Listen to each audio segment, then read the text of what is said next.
everyone. Welcome to the AiR Virtual Summit. I'm so excited to see everyone here today joining us from all over the world. There are some familiar faces and names in the audience. Good to see you again. And if you're here for the first time, welcome to our little group. My name is Yael Kochman. I'm going to be your host today for the AiR Summit brought to you by Rethink Retail. And today we're going to hear from some of the top minds in retail and tech who are leading AI transformation. Just to let you know, this is not a passive webinar.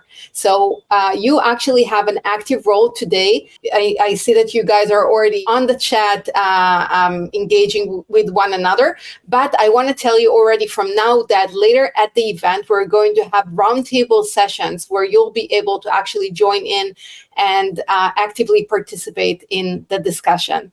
So yes, AI in retail, we've been talking about AI in retail in the last 2 years already. What else is there to say? But if you ask me, we're only just starting to scratch the tip of the iceberg. In a recent study by McKinsey, they looked into the effect of generative AI on productivity and how that translates into, what do we all care about? Money, right? So retail and CPG are two of the industries that are leading this economic impact with projected record productivity gains of up to $660 billion just for retail and CPG. And what this tells us is that AI is no longer a nice to have. This is an essential driver of value, especially when it comes to marketing, sales, customer service, and obviously logistics and supply chain.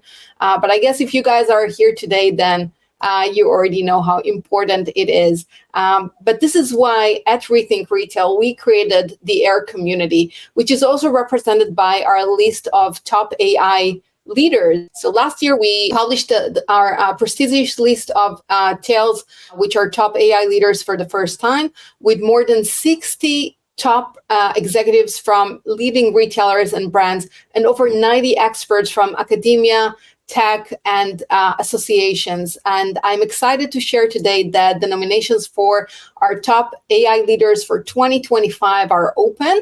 The deadline is May 16th. So if you think you should be on the list, or if you have a colleague, a friend, a neighbor, your brother, your sister, or anyone else you think should be on the list, scan the QR code and you can nominate yourself, or you can nominate other people to join the list. I just want to remind ourselves that this is not just a one-time event.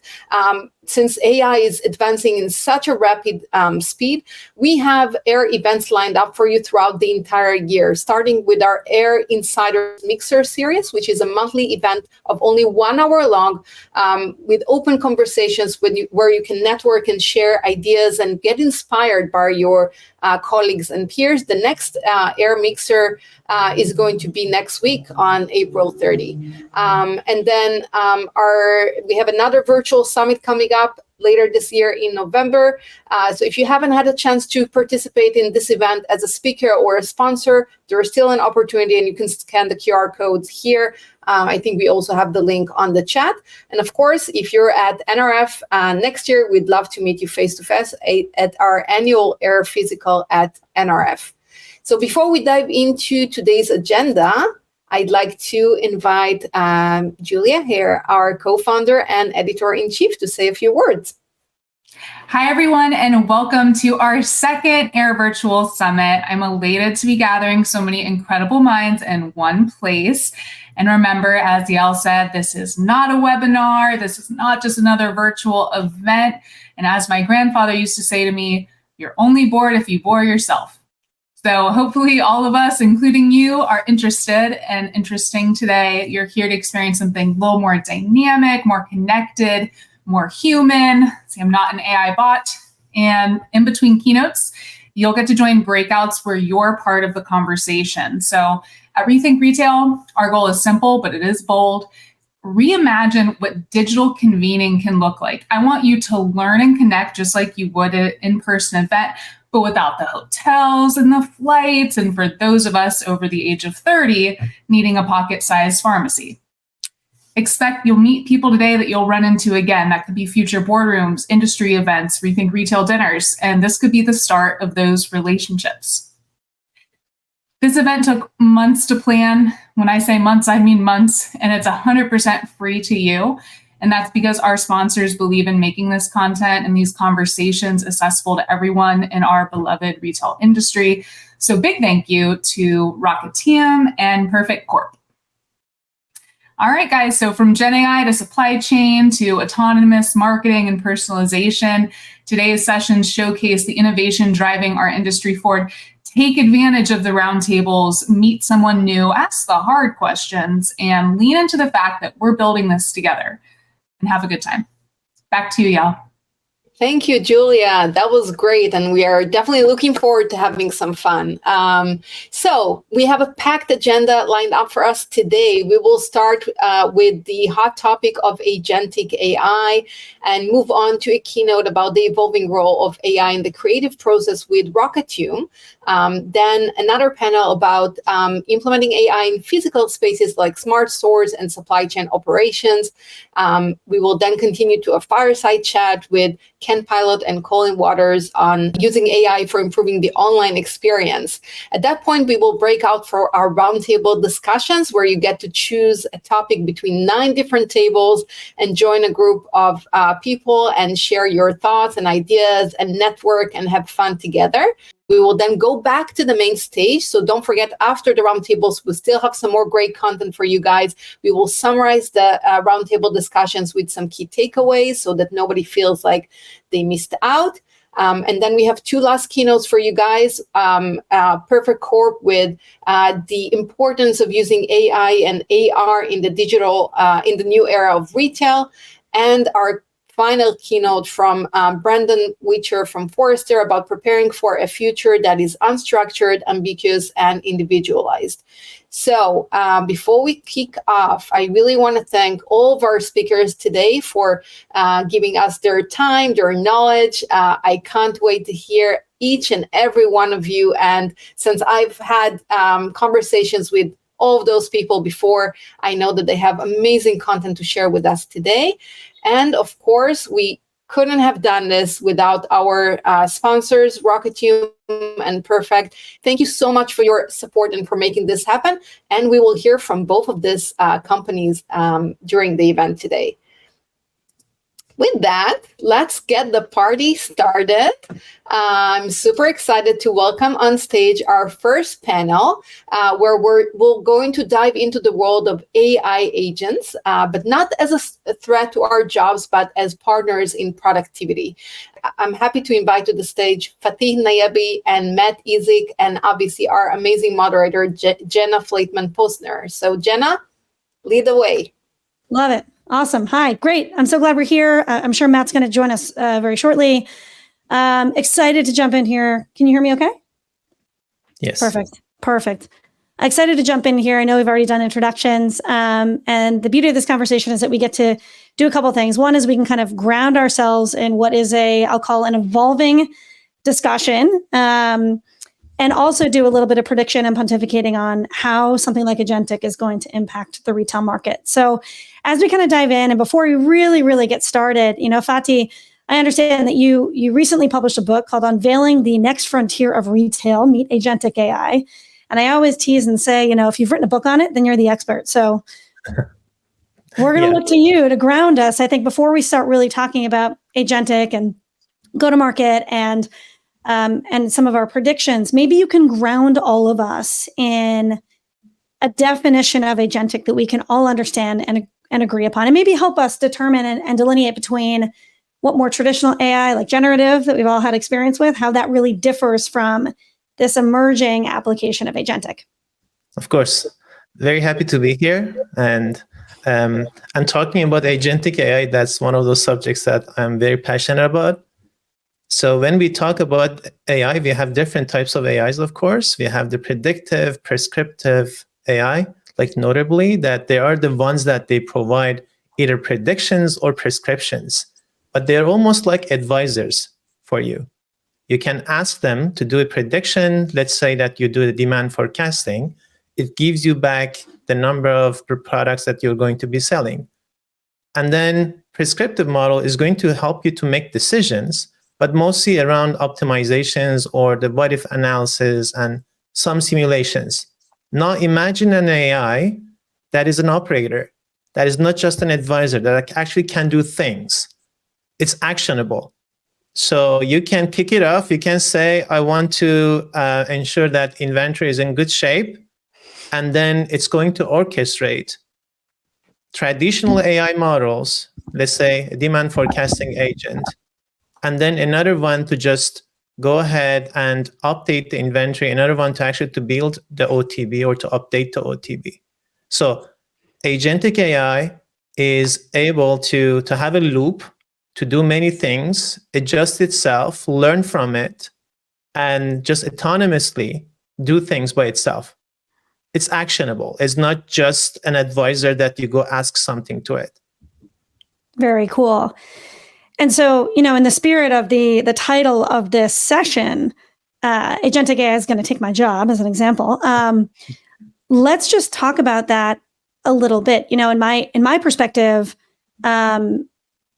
there's a lot of remedial tasks that we as humans are faced with, right? And many that you just discussed are examples. And there's a world where these agents can be, prompted and trained to do these tasks and ideally free us up to do things that humans do really well, like be creative, right? Like problem solve, right? And so I'm curious, from an application standpoint, you gave us some examples for back-end application of agentic AI. I'm curious, Matt, how do we think this is going to come to market? Is it hey, we're going to do this internally and create some efficiencies that we can measure internally first? Is there a path to a consumer-facing agentic experience? Help us understand, what's your prediction on how this is going to come to market? Yeah, I mean, you mentioned front end and back end, right? This is really a paradigm shift. Agentic AI takes us from passive recommendations to autonomous action, both across front end and back end. I mean, on the front end, we talked about this already here, but we're already seeing agents personalize experiences and respond to customers in real time, and even co-pilot search and shopping journeys, which is something I'm personally very interested in. But the real transformation will happen, in my opinion, in the back end. Agents optimizing pricing and launching promos and triggering supply chain actions, all without human intervention, which is such a major revolution. So where is it all headed? Retailers won't just build journeys, they'll orchestrate systems of agents, I think, that communicate and learn and act. And the tech stack has to evolve to support that. So that means clean APIs, real-time data, and building a modular infrastructure for your commerce system. Yeah, it's amazing. So what does the future look like? I think there's a reality here where it's funny, when we think about what Amazon did to 2-day shipping, right? Amazon set the stage for a new customer expectation, hands down, right? Big tech made it happen. And we all had to follow suit. We all had to meet this new demand, this new customer expectation. And there was a massive adoption event with that specific expectation. And so we as retailers, we had to figure it out. We had to figure out how to fund it. We had to figure out how to, let's just logistically manage it. And this isn't too dissimilar. You still have today big tech investing in the application of agentic AI, right? It kind of started with, I can't say where it started. I'm not gonna play that game. But right now in market, you can see, Amazon took a really big leap of faith with Rufus, where there's this generative shopping assistant, this Q&A experience at the PDP level. And so as a consumer now, I'm at the PDP and I know that I can ask Amazon, I can ask Rufus any question. Oh, does it come with batteries? Is this going to fit in this size space? And now I'm being trained, right? I'm adopting AI. I'm being trained to expect to have this shopping assistant experience at the PDP. And so now retailers are faced with this task of figuring this out. It's moving really quickly. And so 3 weeks ago, Amazon deployed their first agent. And you've got Perplexity, you've got OpenAI, it's happening fast. It's funny, I was prepping for this and I said out loud to myself, I was like, oh my God, the future is now. And then I was like, oh my God, it's the name of the series. I was like, oh, this is too much. But nailed it. Yeah, but so what does the future of retail look like? And I'm going to leave this open and let you guys go. And then I'm going I'm gonna put my own predictions on you, but what do you think this is going to do to retail? How is this going to change the physical store? How's it going to change digital? Like, what's it going to do to the consumer? Like, where do you see this all going? It can't just be for logistics, Fatih, right? It can't. No, it's of course gonna. not. Yeah. So, like, how's this going to affect my shopping experience? I think it's going to change every software, everything. All the UIs, the user interfaces, they're going to be dramatically different. Front end, back end, whatever that is. People will, and the consumers and the customers, they will expect to be able to talk to very intelligent applications, to speak either with voice or chat, and that has the memory, has the context, can understand them better, and can refine itself instead of just putting some keywords on the search box and then receiving something that you need to filter. It needs to understand you, right? It needs to be able to follow along and then suggest you things that are in context that can help you.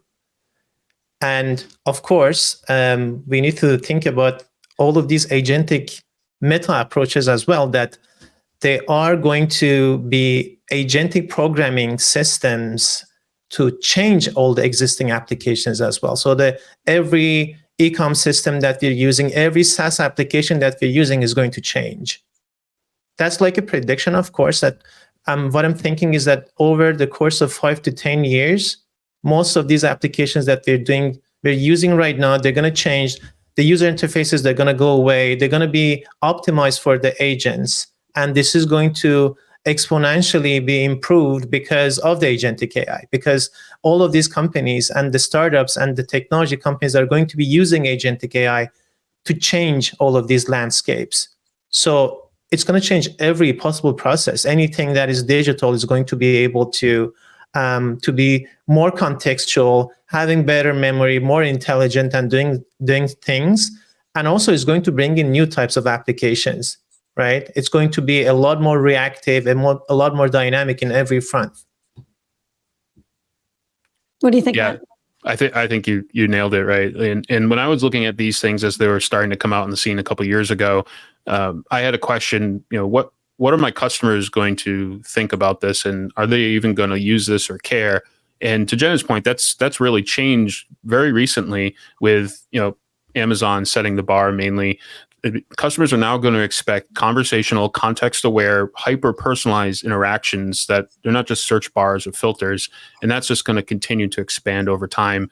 So retailers, we really have to respond by embedding these agentic experiences directly into the funnel, so chat, voice, SMS, you name it, making sure those agents are deeply integrated with inventory and pricing and service data, and if they're not, then they just feel like gimmicks. So this really isn't a UX shift, it's a full stack transformation. So it's coming very fast, and I'm very excited about it.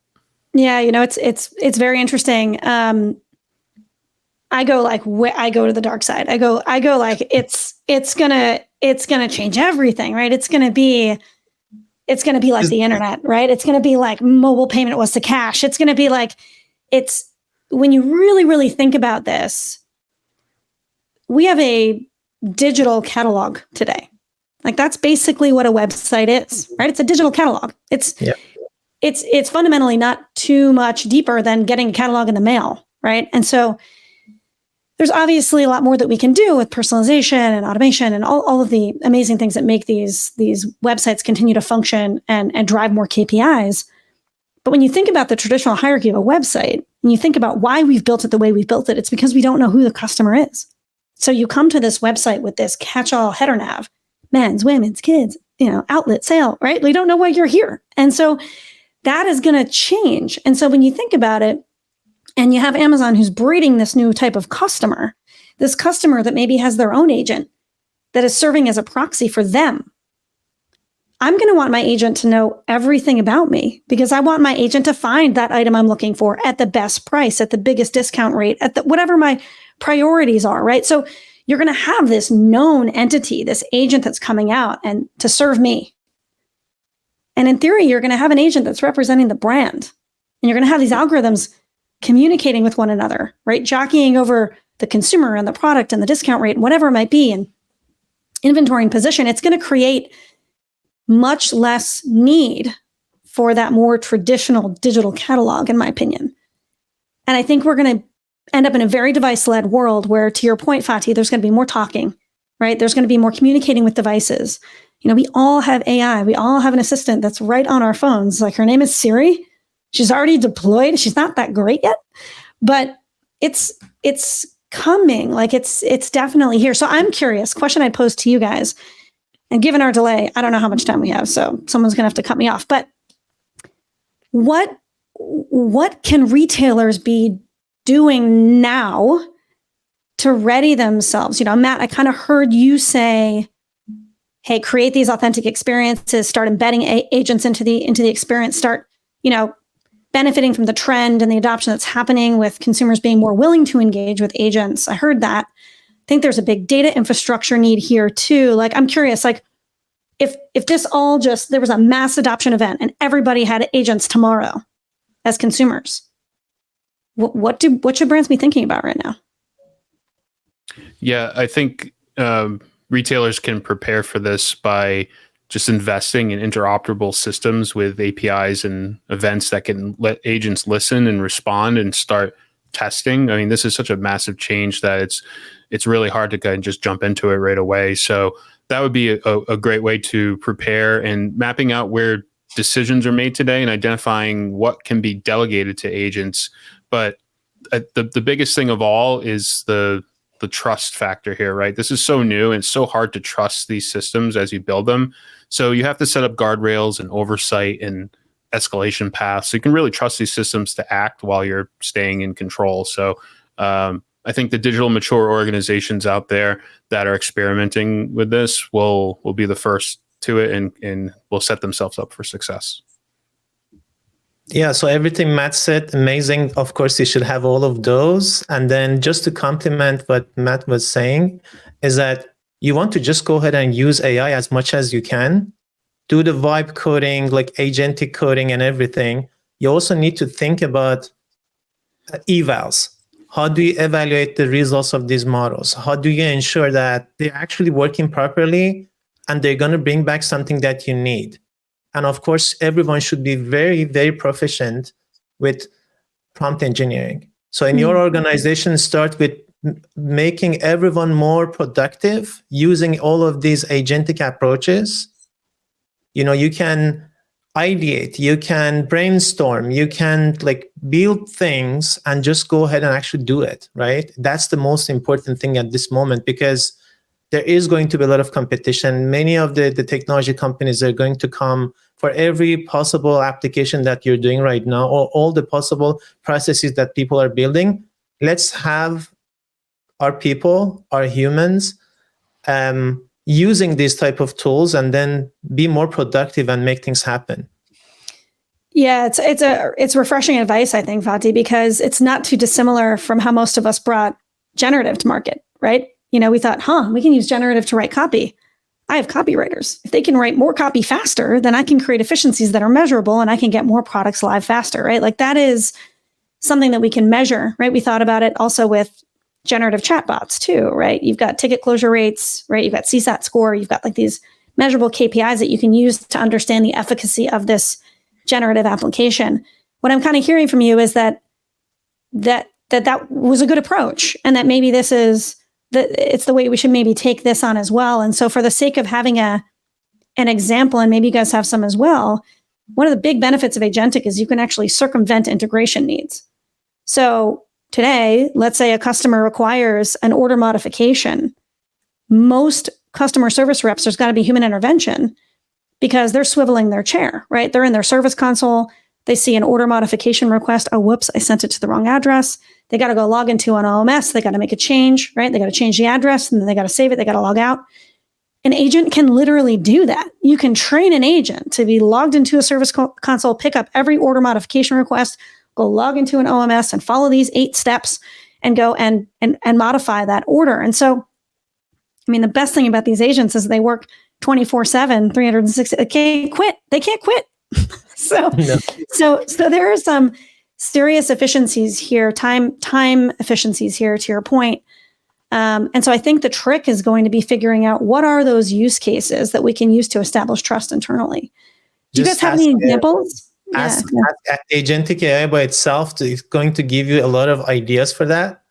And just use it as much as you can, because it's going to give you all the inspirations. But on the points of the integration that you made, we talked about the UIs, the user interfaces, that they're mostly going to go away, and the agents are going to be talking with each other, right? That's right. And then we talked about APIs, but now we have protocols like MCP, Model Context Protocols, and then the agent to agent from Google. That these things, these protocols and these systems are going to be making AI talking together, working with each other a lot more, productively, in a sense that you will not need to implement a lot of APIs maybe moving forward, because it's going to understand the context, is going to make the integration easy. Got it. Well, this has been awesome. I know we've had 20 minutes. Everyone go buy the book, Unveiling the Next Frontier of Retail, Meet Agentic AI. Fatih, fair? Good advice? I will put the link on the. Okay. This has been awesome. Yeah, I know we just scratched the surface, but thank you guys for joining and for having such a productive conversation. Really appreciate it. Thanks, everyone. Thank you. Thank you, Jenna, Fatih, and Matt. That was a great start to our event today. And I'm happy to present our next speaker, Cameron Nelson, Head of Marketing at Rocketium, who will share how AI is reshaping creativity from ideation to execution. So if you ever thought that AI couldn't be creative, think again. Let's start. Hello, everyone. Great to be here, and a huge thank you to Rethink Retail for hosting this amazing virtual summit. My name is Cameron Nelson, and I lead the go-to-market strategy for Rocketium. We are a visual content marketing platform that helps streamline the entire creative process, from ideation to on-brand visual content creation at scale, to providing granular insights to not only which ad campaigns are performing, but why. Today, I have the pleasure of talking about the evolving role of AI in the creative process, which in today's day and age is critical for every retailer and brand looking to stay ahead in this competitive landscape. For the last 10 years, Rocketium has leveraged its proprietary AI to help solve some of the challenges for the world's biggest brands, such as Amazon, Walmart, Colgate, General Mills, and many others. During this time, we've seen the role of AI and its gradual acceptance within businesses continually evolve. But why this and why now? Let's take a trip down memory lane. While forms of AI have been around for decades, around 2020, AI, and specifically Gen AI, burst onto the scene. And while types of deep learning and machine learning tools were already being used, many forms of AI weren't practical for most silos of the business. Around 2022, 2023, AI began to become more mainstream, and early adopters began leaning into new forms of technology, leveraging data more effectively and working more creatively. But by 2024, companies who really began leveraging the latest in AI, automation, and machine learning began to see the true benefits, leveling the playing field and enabling these companies to work smarter and not harder. Now, we're in 2025, and while for most organizations, leveraging AI is table stakes, creative and ad performance teams, however, are just beginning to explore the benefits of using AI within their workflows. But why are these teams finally being forced to lean in? Here's a couple of trends that we've noticed within the industry. First, with attention spans dwindling and the need for faster creative and ad refresh at an all-time high, the need to produce more quality content has never been higher. Second, with both outsourcing and insourcing costs skyrocketing, companies are looking for platform-based tools to cost-effectively simplify and carry the workload. Next, being not only where your customers are, but also being relevant while you have their attention means that any wasted time to get in front of your audience could also mean potentially wasted revenue for your business. And while tools are beginning to emerge to alleviate some of these bottlenecks, the traditional assembly-like method of generating ad creatives still permeates the creative part of the business. However, with the emergence of automation, machine learning, and now agentic AI, companies now more than ever have a top-down mandate to break down existing processes and insert technology to support their existing teams, processes, and workflows. Due to all these recent trends, coupled with the evolution of technology, in have stepped AI agents. Think of these agents as teams of autonomous digital assistants who observe, plan, and act on our behalf throughout any business life cycle. But what does this mean? I know we just went into depth about agentic AI in the last session, but I also want to share how we view it through the lens of creative. First, these AI agents will work as a team of individual specialists working 24/7 on our behalf, except they won't need breaks, won't complain about meetings, and of course, won't show up to work late. Second, these AI agents can be proactive, encouraging the user to take positive action forward or improve or adjust the status quo, or they can be reactive, acting as an alarm system, notifying the user of positive or negative trends within the business and suggesting wholesale changes be made within a workflow. Next, these AI agents will work alongside your existing teams, tools, and processes, enabling your individual contributors to act as managers, monitoring a team of their own AI agents. And finally, the AI agents will work synergistically towards driving the tangible business outcomes that you set for your organization. Now, let's take a look at the art of the possible to see how AI can be used within your creative process. As I mentioned previously, these AI agents will be able to observe, plan, and act on your behalf throughout a creative lifecycle, beginning with ideation. Instead of working from a blank canvas, you now have your own brainstorming partner who knows the outcome of every campaign that you've ever run, the latest marketing and industry trends, and has read every single marketing book available to you on the web. They'll be able to suggest asset variations, offering new product images, calls to actions, messaging, tone changes, etc. They'll understand the composition of your creative and be able to generate on-brand versioning at scale, enabling more localization and personalization for your target audience. And just before you're ready to make your campaign go live, the AI agents will be able to check your creatives against your brand guidelines, as well as the guidelines of the retail channel that you're advertising on to ensure a first-time right for all of your creative outputs. However, once your campaign is live, the AI agents won't stop there.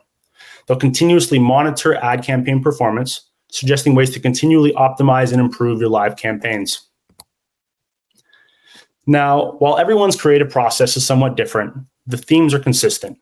An over-reliance on too many teams, tools, executing mundane and redundant tasks that can lead to a loss of time and potential revenue. Within the creative process, this can look like too much time spent on versioning, hundreds or thousands of different ads.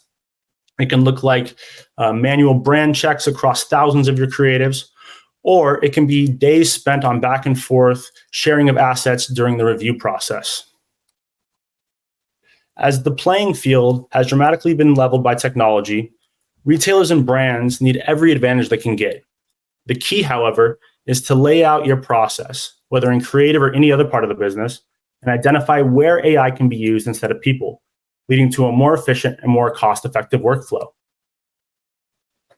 Now, while I spent the last few minutes giving an overview of the art of the possible, let's move from theory into practice, and let's take a look at how Rocketium is leveraging AI to supercharge creative teams today. Within the Rocketium platform, you're able to first scale out your ad creatives to different sizes with different model images, product images, calls to actions, etc., all while keeping your brand guidelines in check, making your teams more efficient and effective. As I previously referenced, before you push your ad campaigns live, your AI agents can analyze current campaigns versus previous campaigns, give you predictive insights into the metrics that are important to you and your organization, like CTR, ROAS, heat maps, and many others, enabling you to make data-led decisions with your ad creatives. Now, once your ad campaigns are live, the AI agents will send you notifications based upon performance metrics, informing you where to allocate more or less spends, provide recommendations for how to continuously improve ad performance, and offer alternative and better performing ads, ensuring that every part of the creative process is streamlined and supercharged with the help of AI, automation, and machine learning. In summary, I'd like to leave you with 4 key takeaways for approaching and leveraging AI within your organization. First, and this might be slightly controversial, but don't take on AI just for the sake of adopting the seemingly latest and greatest technologies, but rather understand the business goals you're looking to achieve and leverage technology to help you achieve these goals. Next, in order to achieve these desired outcomes, the key is to break down your processes into bite-sized chunks and identify the parts of your process that can now be automated, improved, or replaced with the use of AI. Third, AI is not some magic pill that'll solve all of your business problems, but rather, when individuals effectively leverage AI to help them achieve their business goals, they will surely outpace those who don't. And lastly, As opposed to seeking out tech vendors who stamp their logos around wrappered LLMs, find partners within your AI journey who have built their AI from the ground up with the sole focus of driving tangible outcomes for you and for your business.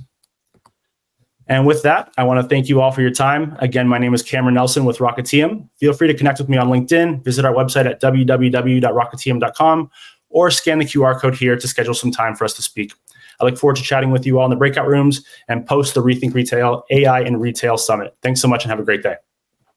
Thank you, Cameron. That was a really great presentation in just under 10 minutes. As a person working in creating myself, I really appreciate how you laid out the process of where AI can come in handy in the creative process. Also, I'd like to point out Turban's comment on the chat that humans need to drive innovation where AI sucks. I think that's going to be the title of our next event. So from that, going on to our next panel.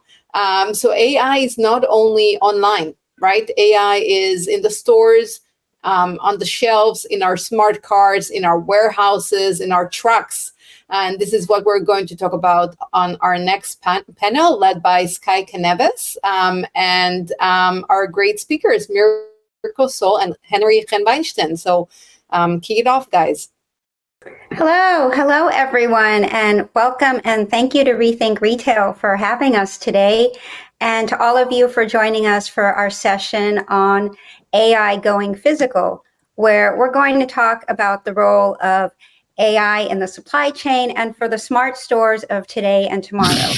And I'm really happy to have the two of you here because you are both leaders at what I would describe as centers of innovation within much larger enterprises.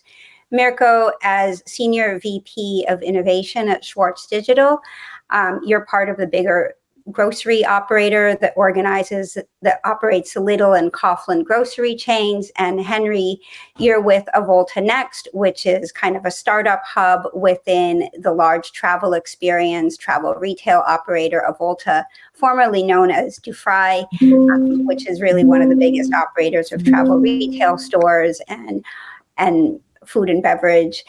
And now I want to hear a little about the background of your units, what they do, how much of that is AI focused today, and how it fits into the larger organizations. So Mirko, let's start with you. Sure. So as you said, Schwarz Digital is part of the larger Schwarz group, which operates the two retail brands, Lidl and Kaufland. But besides that, we also operate a quite decent food production and recycling business. And my department takes care for all subsidiaries of Schwarz Group, so not just the retail brands, but also the food production and the recycling business and also our digital business. And the reason why we founded a separate innovation department some years ago is quite simple. I mean, everybody knows as long as you try to do both at the same time, so innovation and a daily business, then usually daily business always has a higher priority because sometimes or always every time something happens. And then, of course, you always focus on the daily business, which leads to that you always lose time on your innovation projects. It's always priority two. So that's why we made the decision to have a very small department who is taking care of these things, have much more freedom and flexibility. But it's also heavily integrated, obviously, into the whole organization, because otherwise it wouldn't work at all. And Henry, tell us about your work at Avolta Next. Sure. So Avolta is the biggest travel retail and F&B player in the world, or as we call it, travel experience. So that's more or less everything that has to do with travel, except for the actual travel piece. I think for a global organization like ours, we're in 73 countries, over 5,000 points of sale. It's nearly impossible to be such a fragmented organization and at the same time have a more clear and concise way to look at, let's say, further down the line, more remote horizons. And as a market leader, I always say that we have to cheat. The only way to remain a market leader is essentially you need to define or invent what the future looks like, because that's the only way you can remain a market leader. Otherwise, someone else is going to do that. And so that the only way to do that is to have a semi-external entity that is focused on that and can really motivate and activate the organization in that way. So I would say our focus is anything that's strategic and tech-enabled, meaning we're trying to grow a portfolio of that creates meaningful growth for our group, but beyond the core business. So looking at what we do as a platform for new business lines, new opportunities, and not just the iterative evolution of the core business. And how much of what you're working on today is AI focused? Is it everywhere in your units, or is it part, or is it most of it? Mirko, you want to go first? Yeah, go first, Henry. Okay, I will go first. I would say it's almost impossible to find an area of the business that AI cannot be a meaningful piece of. Having said that, there are other things that we do, of course. So I think on the AI piece, that also connects to data, because AI only operates well with the proper data infrastructure. We have a lot of let's say piping discussions about how to create the right way to even take advantage of that opportunity. So I think it's a lot of what we do is setting the stage so that when you want to take advantage of AI, you can actually do that. And in some tools, we can have a more refined approach and really kind of take advantage of AI, even though, potentially speaking, we haven't created something that will maybe work on a global level in every piece of the organization, in every subsidiary. So it's a work in progress. AI, the technology I think is a lot more advanced than the current use cases, and I think it works in our favor. I mean, it's similar with us. Obviously, there are a lot of projects and technologies which involve AI, which we are working at the moment. And also a lot of the investments we are doing in startups are related to AI startups. But it's not that it's every project or every technology we are working on. So there are also things like custom-built hardware or new business models, which are actually not related, at least as of today, or to at AI. But for sure, a lot of the things we especially scout for the, let's say, traditional retail business is heavily based on new AI technology, because obviously running a company with almost 600,000 people in 30 countries, AI really gives us some interesting tools to optimize our current business in the stores and in the warehouses.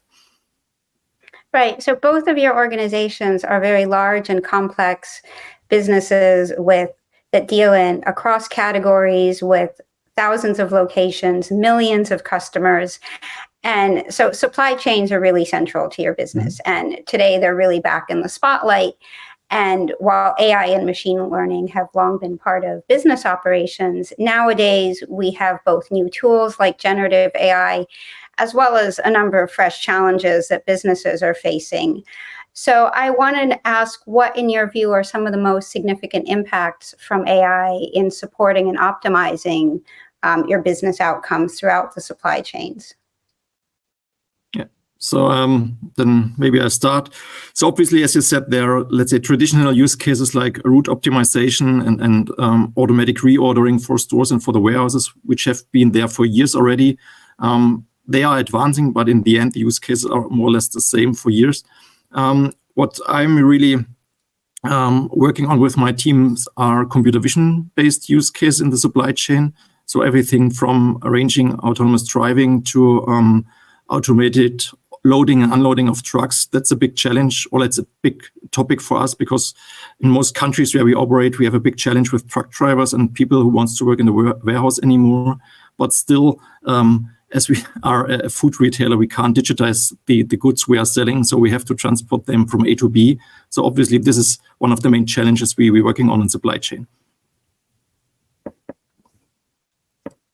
Well, I won't repeat some of what Mirko said, because some of the use cases are clear, right? I mean, we all know them for a few years. I think for us, there's the back of the house and the front of the house in terms of supply chain, right? So we have a very fragmented way of doing business, because even our retail formats are not consistent, right? We do grab and go, we do duty free, duty paid, not to mention F&B, which has many, many different brands and opportunities. So it's difficult to have a unifying solution for everything. And we're not really attempting to do that because I think it's a moot point. But one of the things we're looking at is how to create at least a picture of a real-time inventory within the shops. And that you don't necessarily have, I mean, it's a form of AI to some degree. I mean, not really, it's more machine vision. But generally speaking, then how to take advantage of that data to really make an impact on a supply chain on a global level. And so that becomes a lot more complex. So these are things that we do today in terms of inventory. And then the other piece is how to make that information actionable at the store level. So you have all this data that you're gathering, even you have some AI on top of it to analyze and maybe remove siloed information. But then in the end of the day, how do you make it actionable for operations people in the shop? And they have a really specific way of doing what they do, right? And you don't want them to read all the reports and get on a computer and look at dashboards. It doesn't make sense. And so a lot of the efforts we've been doing is creating sort of like a nervous system for our shops that takes advantage of this opportunity that we are creating this infrastructure to create a clear mission-driven approach so that operations people can actually execute well based on cohort information from other shops or from things that are happening on the supply level, or even things that are external, like we are in airports. If there's a flight delay, how does that impact the inventory for today, for tomorrow, and what to do? And so I think that is the part that we are focusing a lot. So back of the house and front of the house.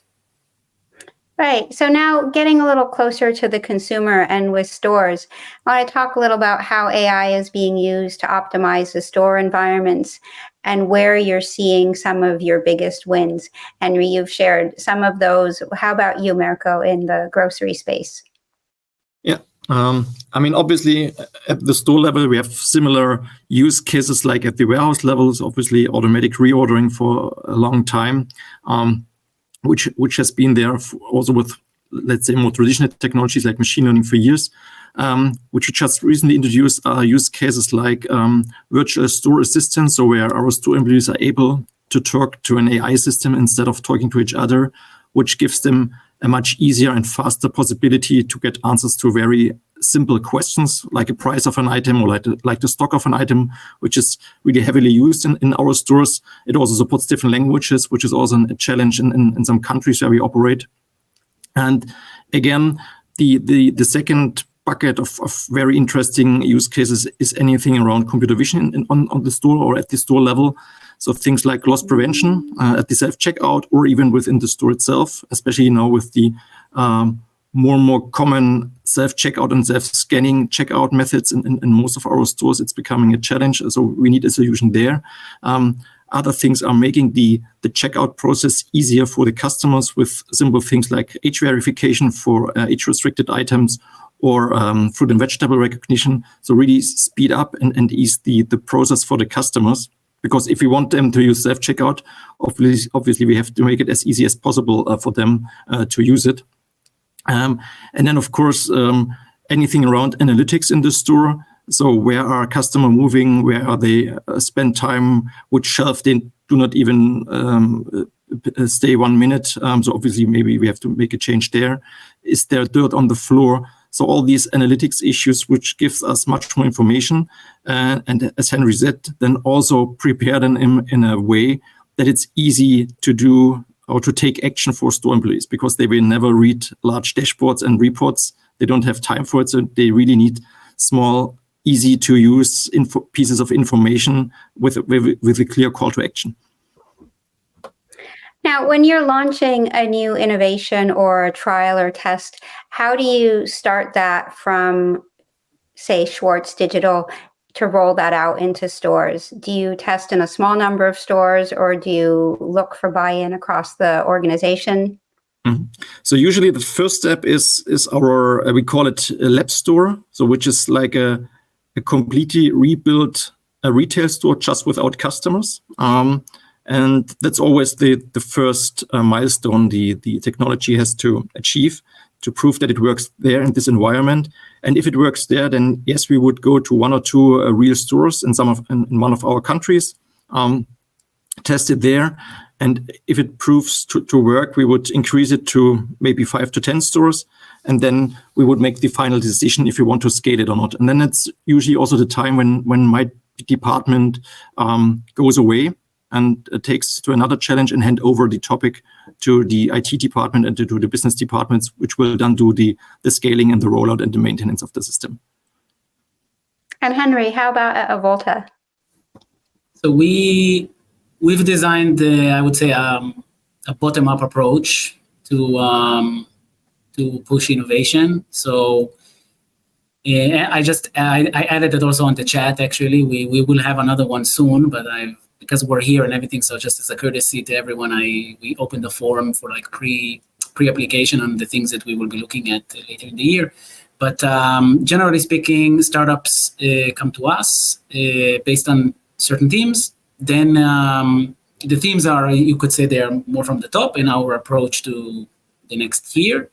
But then we have a process where startups that are selected are essentially matched with challenge submissions that came from mid-level management and not necessarily from the C-suite.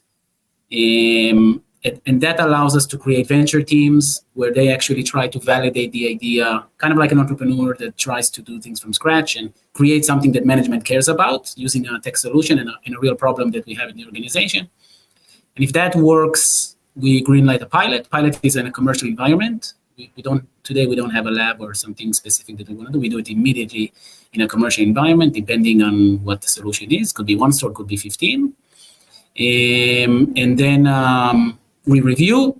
If it's successful, it goes into the first stages of scaling, which is, in a pilot, you cut a lot of corners because you want to do it quick and you want to bring the cost of failure down. In the expansion stage, the first stage, we would stop cutting corners. So we would still be in that stage to try and create a more corporate process. And then once that is concluded, if it's successful, then it can be rolled out and scaled. And at that point, we take less of a driver's seat and more of a passenger seat, but we're still involved to really support and scale it across the group. That's more or less. Oh, and I want to talk a little bit about, as we wrap up our discussion, about the role of automation in stores today and in the future, and where you see that. Where do you see the optimal level of automation? I know it's going to vary depending on the type of store. So Henry, you deal with a variety of retail and food and beverage formats. Where are you seeing the biggest wins today, and what's your expectation of the future? Well, it's a very good question. So for example, we have a few. In the group, one of the brands in the group is Hudson, which is a quite known U.S. brand. Well, not just U.S. actually, North America and now also in Europe, but generally speaking. And in that brand, we also have locations that are Amazon powered, meaning I think it's called the Hudson Nonstop.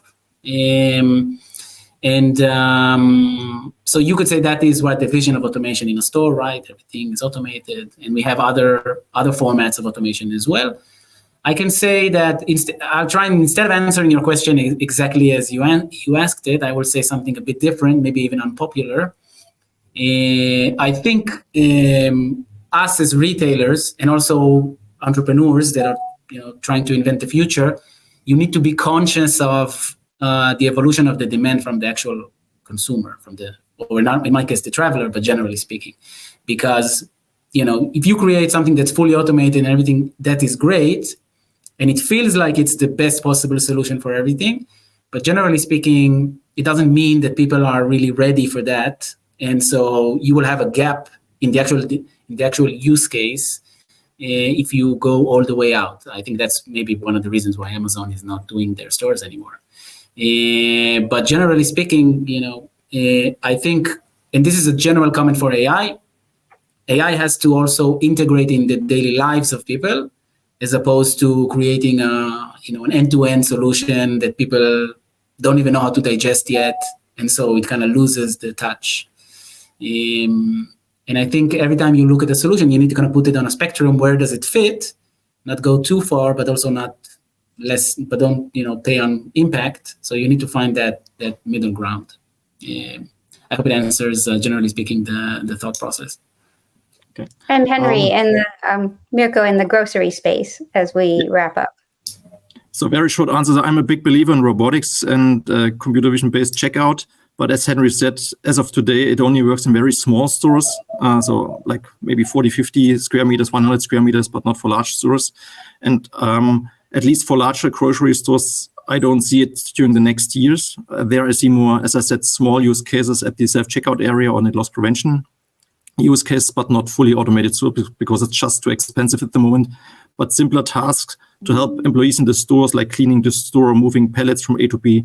I see that within the next years, robots will really help the people to get rid of these quite boring tasks. Well, thank you both for joining me today and sharing your insights from the forefront of innovation. And thank you all. I will hand it back over to Yale. Thanks.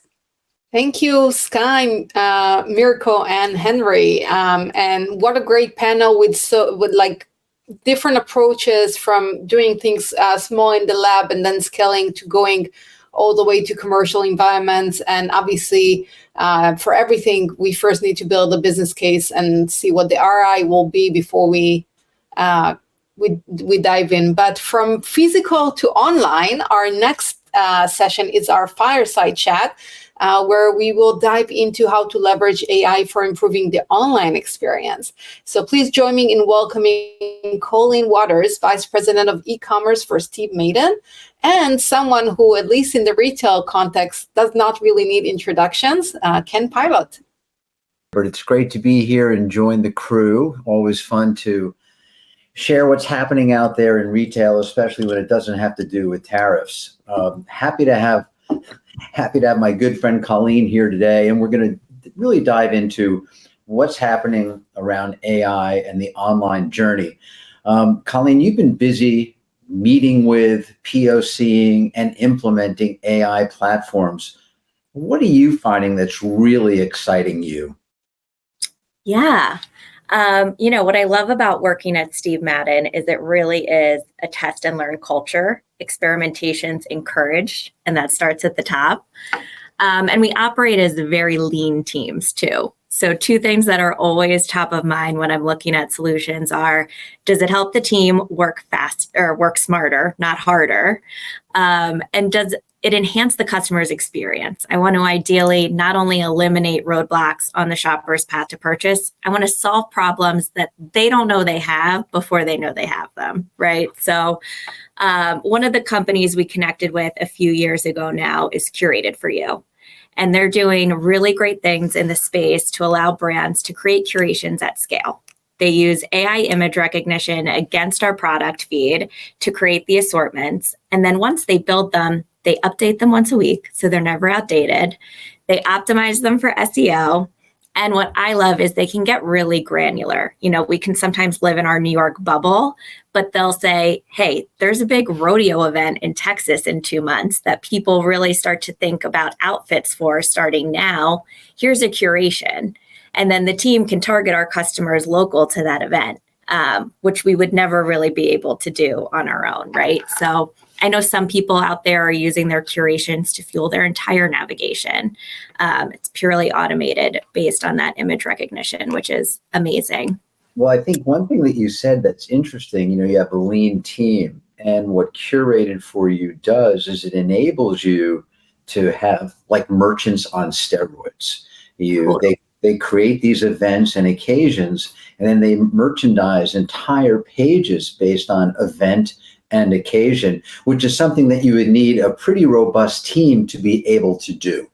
Absolutely, for sure.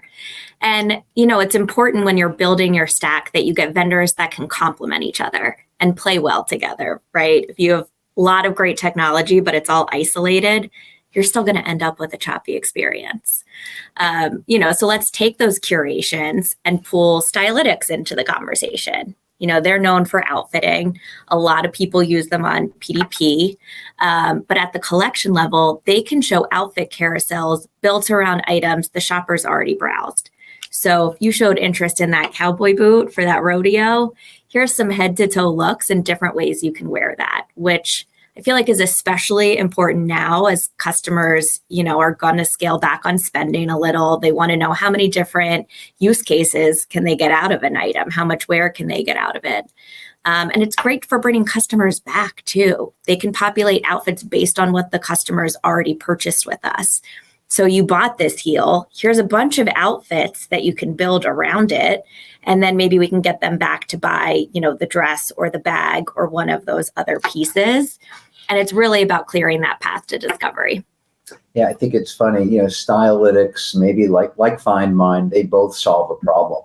They enable customers to complete the look. Curated for you, I have no idea what my look will be, but I know where I'm going. So sort of two sides of the same coin, if you will, but really helping with discovery. And the other area that I've found probably most interesting when it comes to discovery, what Simulate is doing and XGen are doing, they're really recreating search. And they're doing that by allowing natural language search. And we're all diving into that through whether it's Perplexity or ChatGPT. We're going to get to a point where we want to just talk to our laptops, our computers, our phones, the same way you talk to a salesperson in the store. We're going to move away from key term search. It's going to be all natural language search. And what Simulate is doing is they allow you to add your natural language search, and then they embed a native ChatGPT to really improve the shopping and the search experience. So I'm fascinated with what they're doing. Again, as I mentioned, XGen is in the space as well.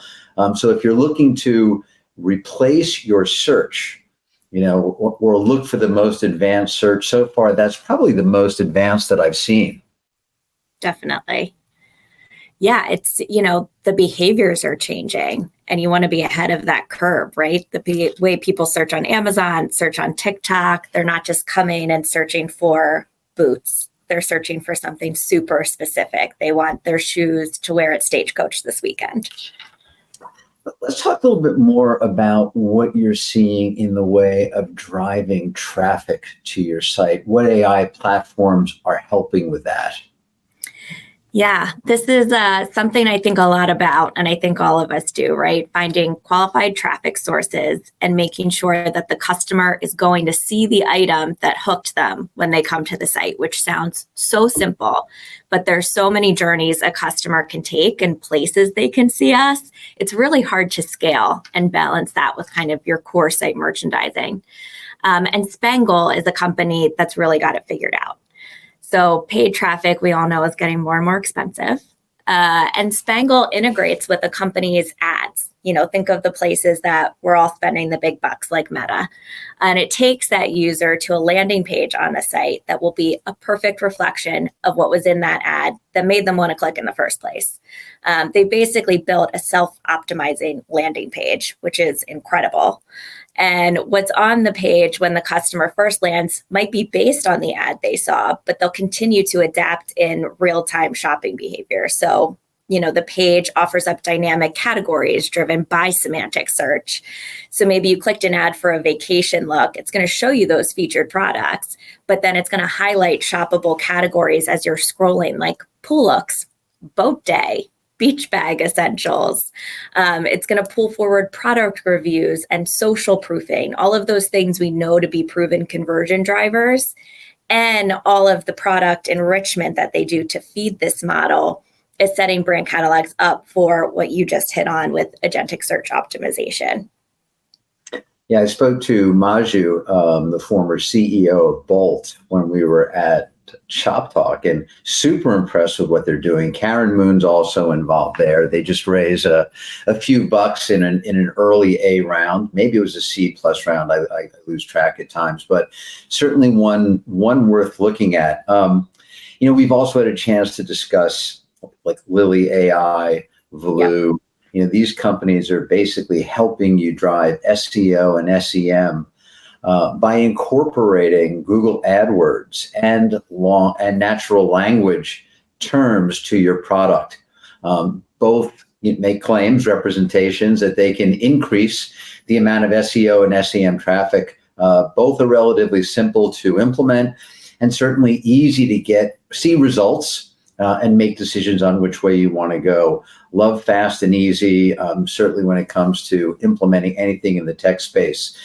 One thing that you mentioned that we didn't even talk about before, but you mentioned social proof. Number of companies out there doing social proof. What benefits are you seeing with social proof on your site? Yeah, we use Tagstar to power our social proofing.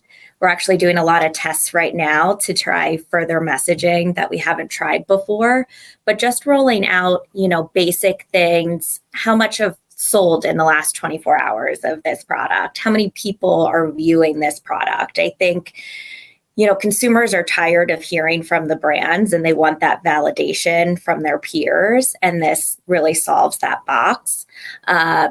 It can show how many 5-star ratings a product has is some of the things we're looking at to do now. Not just bestseller on site, but what's the best-selling sandal, the best-selling sneaker, and kind of get at that more granular level.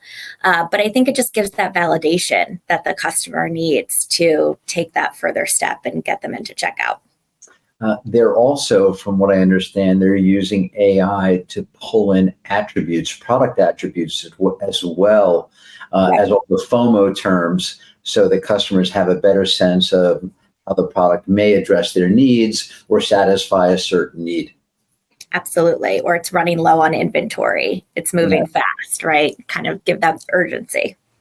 I think the PDP is really becoming the new landing page. And if you look at the traffic that's going directly to a PDP, your ability to describe, show, excite a customer on the PDP is critical. So whether it's a tag star or even adding video to the PDP and even being able to query a video and using an AI function or a chat GPT function, much like Firework does, I think just really helps with conversion. The challenge you must have out there is just staying abreast of all of these new platforms, because every time we go to a conference or we read something, there's another AI platform out there. We also talked a bit about how AI is starting to impact fraud, and fraud is really a huge area right now.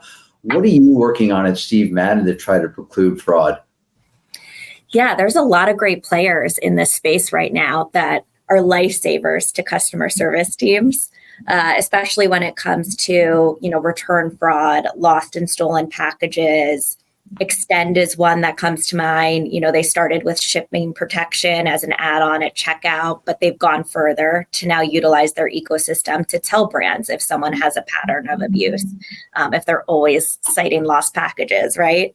And Narvar as well with their assist program. They'll serve recommendations of, yes, this person's acting in good faith, or no, this person has a history, which I think is really important. And then, I think we tend not to think of things as AI after we get really used to it and it's become more of a baseline expectation. But you've got the Forders and the Riskifieds of the world that are using AI every day to fight fraud at checkout and determine which purchases to approve.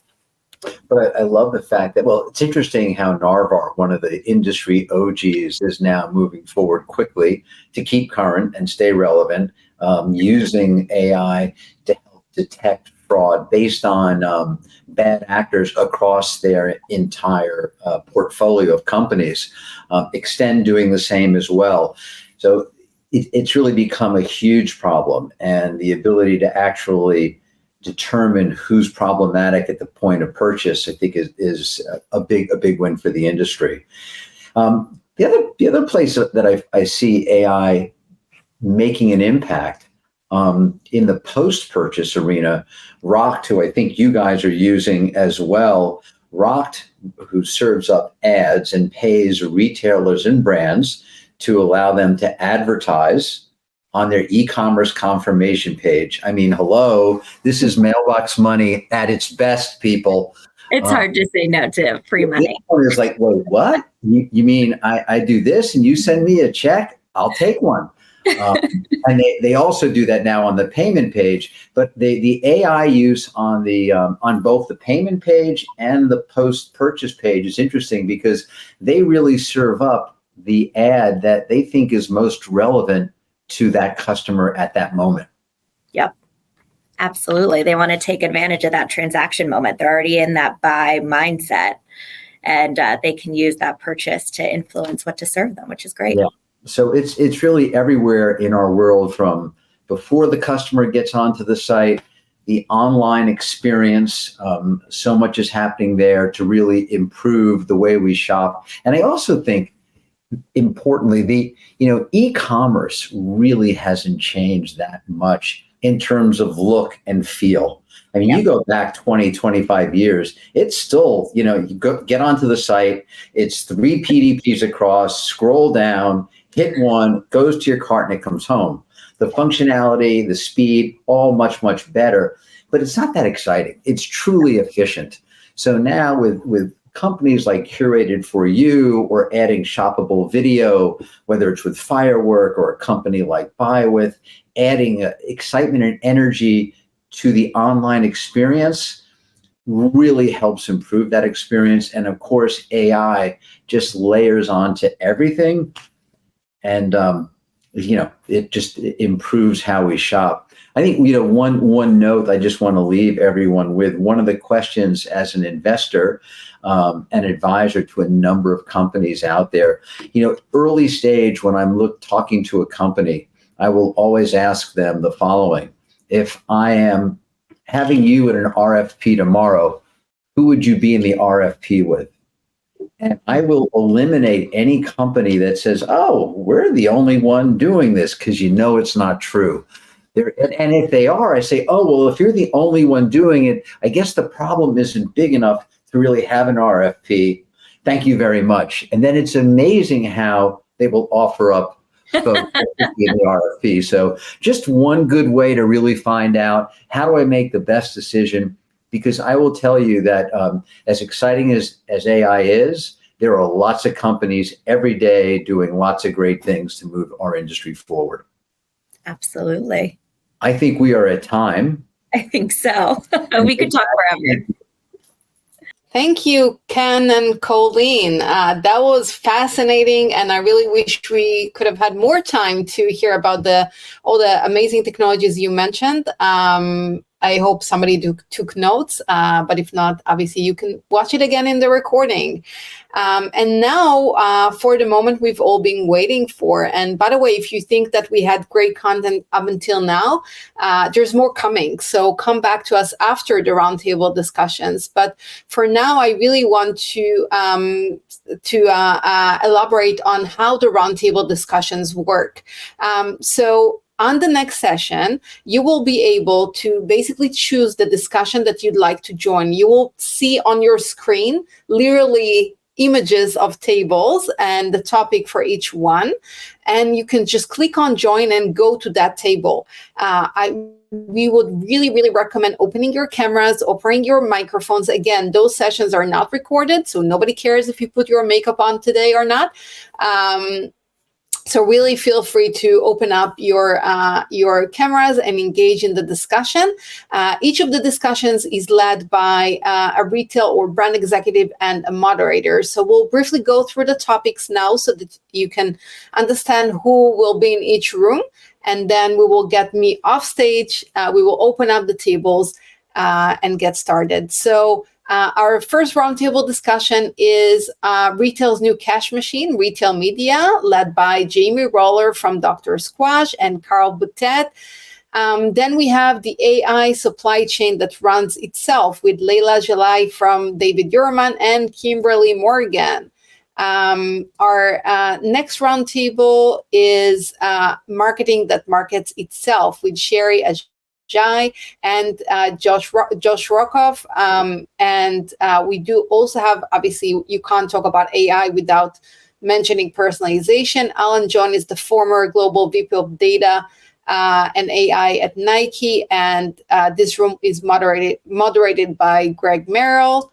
Our next two tables, the AI-powered sustainability playbook with Maria Carlton from Under Armour, moderated by Liraz Cohen-Mordechai, and Innovation at Scale, Unleashing Corporate Potential with Natalie Mano from PepsiCo Labs, moderated by Matt Mueller.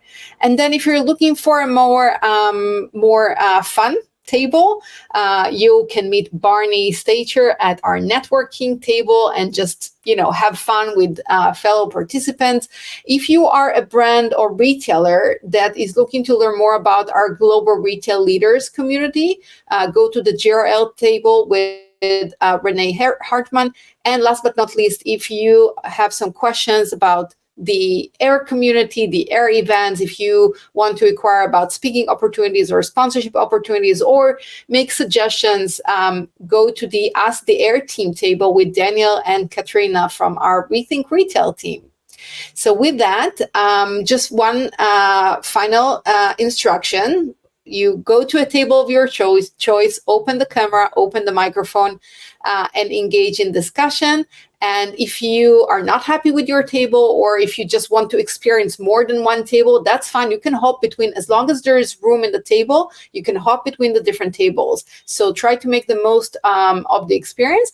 And we'll be back here in about half an hour for roundtable summaries. So see you soon. Okay, I know it always ends up pulling people back right when we're in the middle of a sentence, but that means the discussions were good. So I know we all kind of got the opportunity to only hang out in one room or maybe hop between one or two. So what we're going to do right now is bring our discussion leaders back here on the main stage to give one main takeaway. So we'll start with retail media. Can we get Jamie and Carl here on stage with me for a key takeaway from the discussion? Yeah, absolutely. So I think, there were kind of two main things that came up, mostly around how AI is changing how we customize and personalize our approach to serving customers' ads, and what the privacy constraints are around that. And then I think also just some really good discussion around the explosion of general spend on retail media and what the future looks like for retail media spend from the advertiser side. Yeah, so Carl, we really need to jump to the next ones. Any short words? Well, we still can't hear you. I'm sorry. Let's move on to our next leaders of, thank you, Carl and Jamie, and we'll move on to talk about supply chain. If we can have Layla and Kimberly on stage. Hey, guys. Hello, can you hear me? How's your discussion? Oh, it's great. We got the hook at the end. It's always these really good topics, and then it's just pulled out from under you. But that just means there's so much, as you said, good discussion happening. But it was great. There's so many, I think, great examples and just good discussion points on just where everyone is in their various journeys of AI and supply chain, and as Layla uses, the nirvana state of where we can get to. But yeah, I think there were a couple interesting points, I think, from the discussion that sort of stuck with me. I would love to share. I think data comes up. It's getting it clean, getting it organized. Where can you access it? I think this is still a challenge. I kind of call it the Achilles heel of the industry at times, but it's really it's still a priority need to make sure that's a focus. The second was some interesting examples of kind of manufacturing and production, kind of real-time alignment of connecting the right needs to those different producers and facilitators. So to do that in an AI-first way, in kind of an automatic execution. Yeah. And the other was also a closed loop kind of post-production manufacturing process to really address overproduction, overconsumption, and having that real circularity execution process be localized, which I think is really exciting to hear of. Yeah. Thank you. And the last thing was, around some agentic AIs and how to think about them and how like the tech is, changing so fast. But if you think about it more in a modular way, that's something that you can manage it. So great discussion. Yeah. So thanks for everyone who joined. Yeah, it was great. Thank you both so much. Yeah. So moving up to marketing, I think, if I remember the order correctly. Hi, Sherry and Josh. We had a really fun, spirited conversation on a number of topics. And my esteemed colleague, Shari, was, running the on point. So letting Shari have the opportunity to give us a recap. Absolutely. So we really just talked about how, AI can really do some of the heavy lifting in terms of personalization, which is really important for luxury brands. Brands that really are selling at higher price points and margins really need to personalize the experience, and AI can really help to aggregate the data and to suggest content or product in a way that is really meaningful and will resonate with the consumer. So that's something that we discussed. And we also kind of talked about the future of it, AI for agents and how this type of content can really help power discussions, again, on websites and in luxury spaces in a meaningful way, because there is that personal touch that is needed at certain price points, really at all price points, but definitely at certain price points for considered purchases. So AI is really going to help to ideate and create and, find the right messaging and tone that will really help convert customers when the time is right.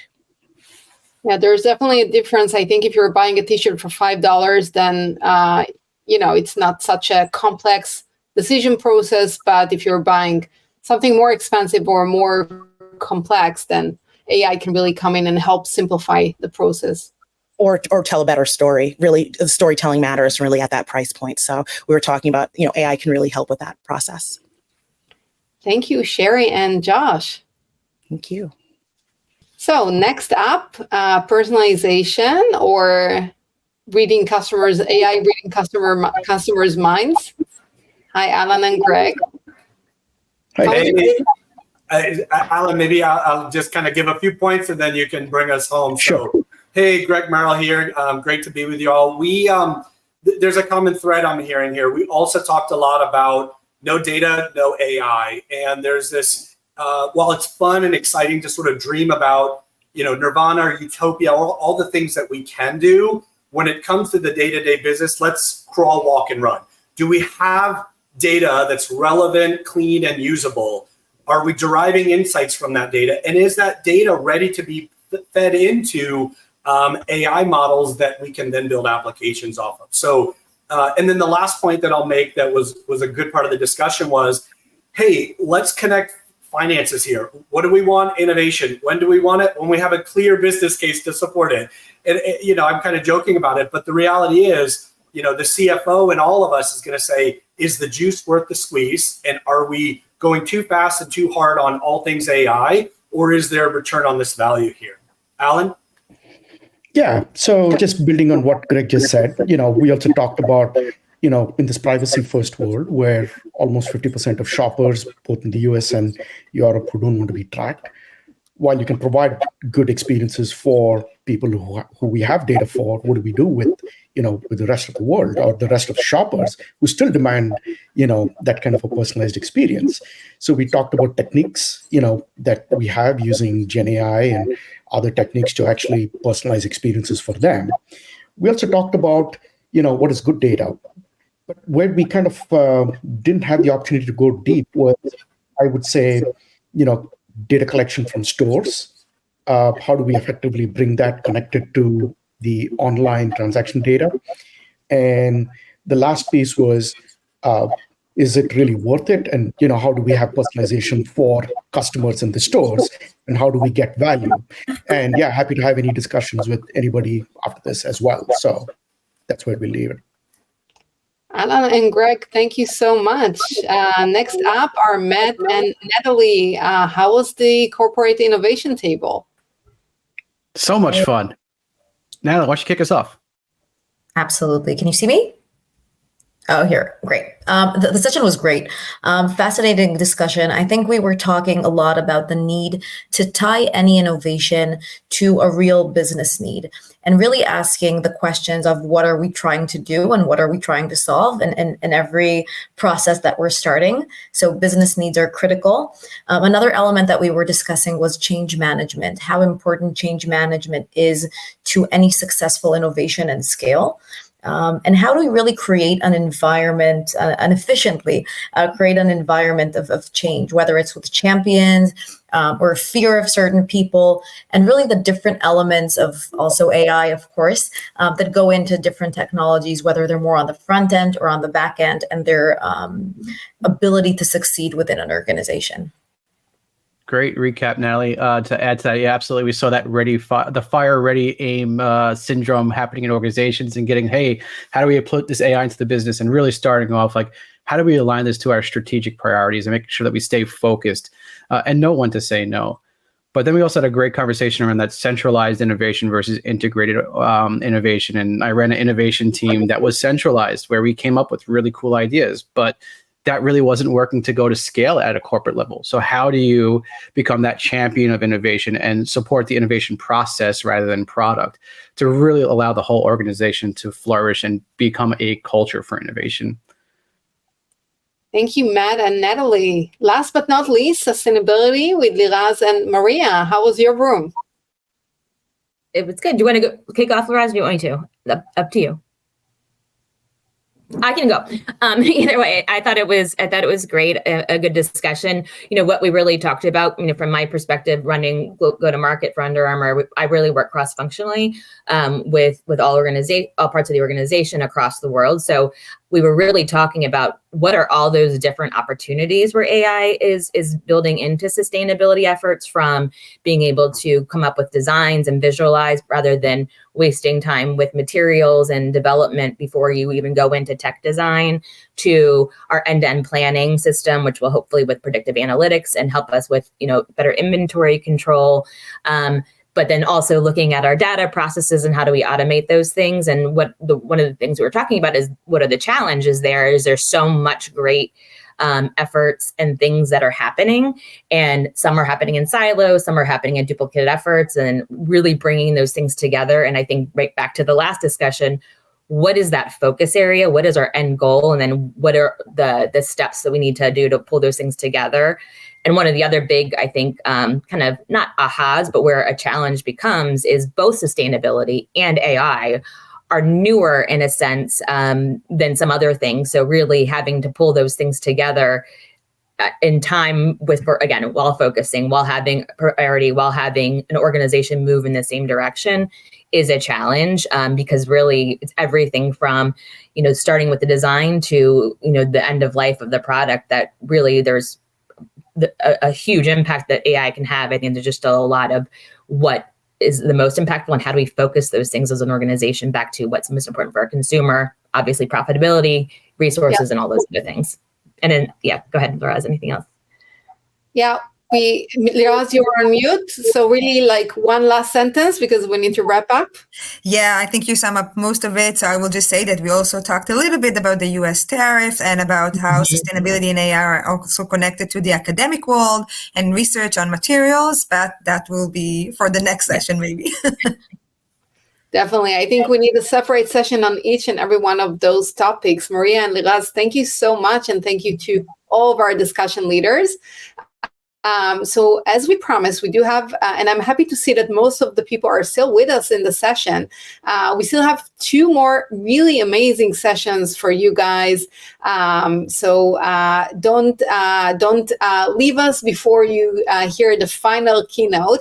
But before that, we have Wayne Liu with how AI and AR are the digital defense for a new era of retail. So Wayne, take it away. Okay, my name is Wayne Liu. I am the Chief Growth Officer and the PepsiCo.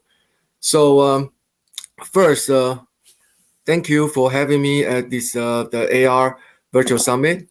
I'm here to talk about some of the technology innovation and how this technology innovation gonna solve the problem. Okay. So first is we are at the moment of rapid changes. The microeconomic shift, like a tariff, which everybody is concerned now, And then also we have a generational shift in the shopping. Okay, because we have a Gen Z and we have a Gen Alpha, so the generation shift is one of the key problems we are facing. And then we also have a digital acceleration. Just the entire summit, we are talking about AI and digital the innovation. But how are we gonna use this one? Will the digital innovation really give us any the good in this the retail world? Okay, that's all the problem. And also we have a rising expectation because we talk about technology, but actually technology is really serving the customer. Customers' expectation on the personalization and sustainability now become essential. So with all this problem, how this the retailer or the technology vendor is going to using technology to solve the problem. It's not necessarily using technology to increase the problem. Okay, so before I jump into the topic, let me just introduce you a PerfectCorp. PerfectCorp is a technology company. We have been in the business for about 10 years. We are a global company. The main technology we are offering is AI and AR. Okay, we've been dealing with more than 700 brand and retailer, including Sephora, Walmart, Google, brand like Chanel, Estée Lauder. They all implement our technology in their website or in their retail the spot. And then we have millions of daily try-on with our augmented reality technology. And we are deep vertically expertise because we are not only in beauty, but we also get into fashion, skincare, and all kinds of specialty. Okay, so within our technology portfolio, we are using AI to analyze your skin in just a couple of seconds. We can know your skin condition, okay, very fast. And this one has been proved by the scientific the community.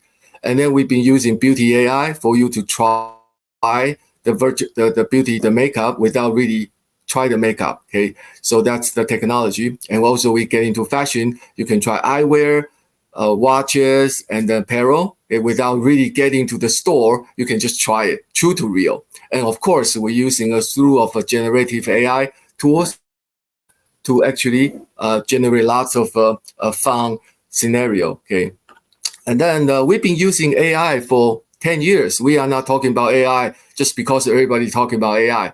From very beginning, we are using machine learning to learn your faces. In that cases, we can accurately put the color and also color. So color is not just a color.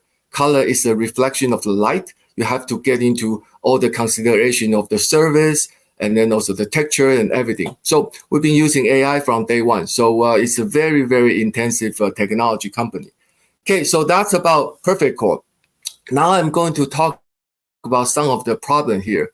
So as we said, this T word right now become very sensitive. People talk about this every day, and then this T word can shift the stock market quickly, rapidly, and also can shift the policy.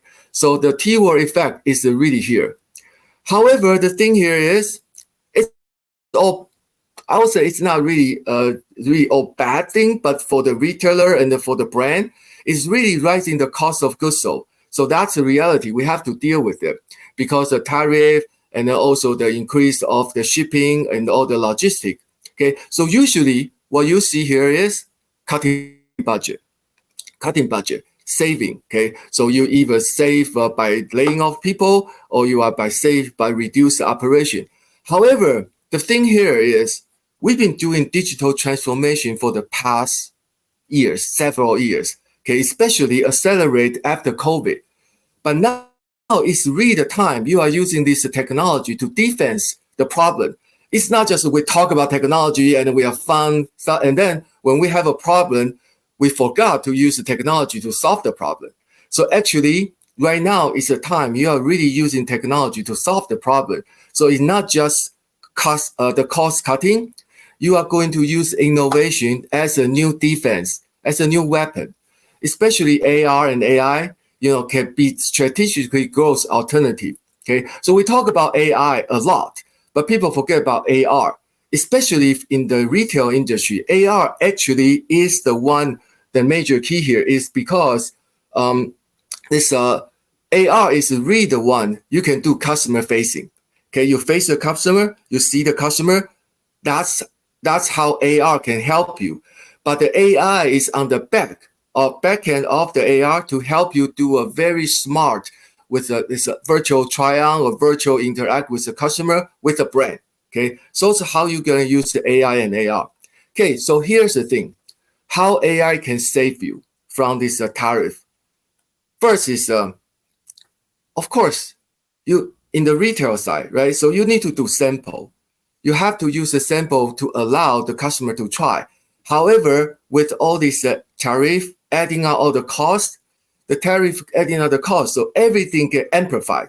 For example, if you you give us like a 100 sample per day, but right now each of these 100 samples is gonna amplify your cost. But if you're using this local fulfillment to reduce the need of a costly sample, you are using AR to try it. Okay, see how much you can save. In our cases, 30% probably is the very average, 30% saving on the sample. And then one of our customer is the customer who do the hair. They actually save lots of a sample. They even save like 57 tons of plastic by just reduce the sample, okay, just using AR. Another thing you can consider is the fewer return, because return is one of the issue for the retailer, okay? And then especially with the tariff, all this cost, it amplified it. So if the customer can try before they buy, they will reduce the chance of a return. 10% of the return can be reduced. It's a very average from our case study. And then 40% engagement on the booth, okay? While you are worried about the cost, what's about the sales, if you can have some technology to help you increase 40%, okay, that's something really amazing. So that's why using technology smartly can not only can save you the cost, but can also increase your sales. Okay, so that's a two-way around. And also one thing which is very important here is here we see this very typical user journey: awareness, interested, consideration, purchase, and then you repeat, bounding, advocate. However, with the landscaping changing, this the user journey is not linear. It becomes very dynamic and multidimensional because you have a social media right now. You have an AR recommendation engine, so you jump directly to purchase where you see the influencers talking about. Then you start doing the advocacy, right? And then because you have an AR, you probably purchase with the confidence because you have a data. And then you have a virtual try-on, you try before you buy, and the social validation. So all the changes, including the media, the communication channel, and the technology, change the entire customer journey. Okay, that's something you really need to think about. So this is not just a theory. We've been working with a brand retailer for the past 10 years. And then we are actually see lots of success stories. You can actually see this success story from our website. I'm not going to just jump into each area of this, but just give you an example. Wana, which is the company we just acquired, they do this shoes try-on with the Gucci. They save 10 to 15% return. And then we work with the Starboard, which they put all this the virtual try-on for the skin on the cruise ship, not just the land, on the cruise ship. So that you actually get a global localization. That's what we are talking about. Because the cruise ship is circle around all the different countries, but actually they do things locally. And then of course, double conversion, especially with all the makeup company like a Mac. Okay, so that's all the story. You can find this in our website. Okay, so the future of retail is really about personalization and the resilient.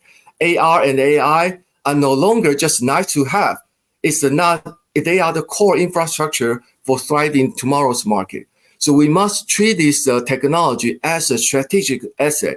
Okay, so final takeaway here, we are not just doing this isolation, the defense. We do the insulation strategy using AI and AR, and then this innovation. Okay, so my LinkedIn profile is here. If you want to talk more, just connect with me. I constantly, share the article and some of my thought there. And also I host a podcast called Beautiful AI Podcast. If you're interested, you can definitely scan this the QR code and log in. Thank you so much. That's pretty much conclude my presentation today. Remember, technology is for use. It's not just for show. Okay, thank you. Thanks, everyone. Thank you, Wayne, and definitely a great view on how to use AI and AR in the new retail era. So for our final and concluding keynote, I'm happy to welcome Brandon to talk to us about how to prepare for a future that is unstructured, ambiguous, and individualized. Brandon, take it away.